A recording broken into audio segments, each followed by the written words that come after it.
नमस्कार, आप देख रहे हैं open now news. Uttar Pradesh के जेवर से इस वक्त की सबसे बड़ी खबर।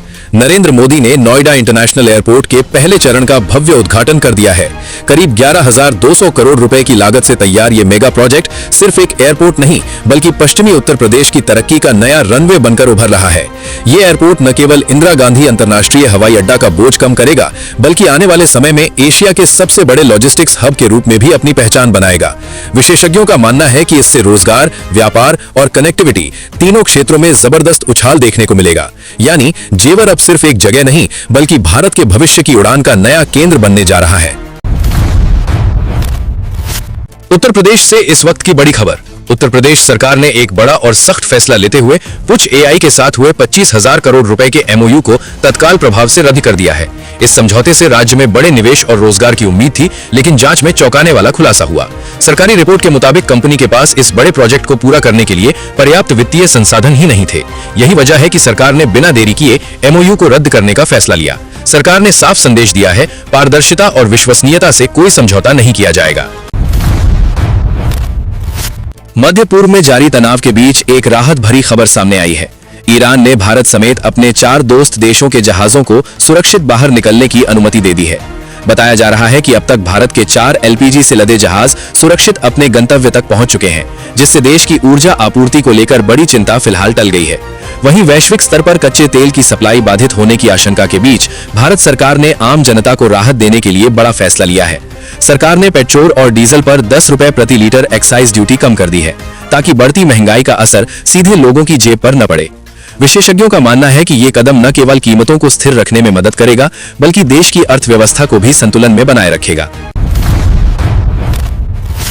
मिडिल ईस्ट से इस वक्त की बड़ी खबर सामने आ रही है, जहां हालात बेहद तनावपूर्ण होते जा रहे हैं। रिपोर्ट्स के मुताबिक पिछले 24 घंटों में इजराइल और अमेरिका ने मिलकर ईरान के परमाणु ठिकानों पर बड़ा हमला किया है।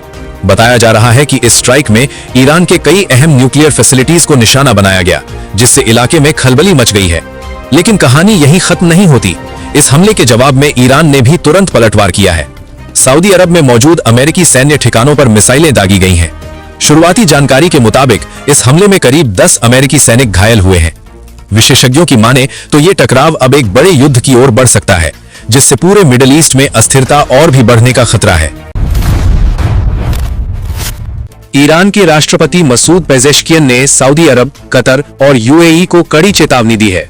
उन्होंने साफ कहा है, अगर इन देशों की जमीन का इस्तेमाल ईरान के खिलाफ किया गया तो इसके गंभीर नतीजे भुगतने होंगे। ईरानी राष्ट्रपति ने कहा कि हम अपने दुश्मनों को आपकी जमीन से हमारे खिलाफ जंग छेड़ने की इजाजत नहीं देंगे। अगर ऐसा हुआ तो जवाबी कार्रवाई के लिए तैयार रहें।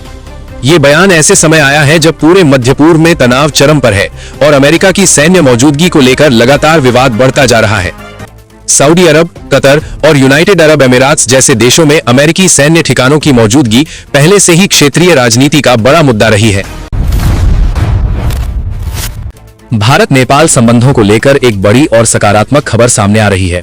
नेपाल के प्रधानमंत्री बालेन शाह ने भारत के प्रधानमंत्री नरेंद्र मोदी को धन्यवाद देते हुए मजबूत साझेदारी का संकेत दिया है।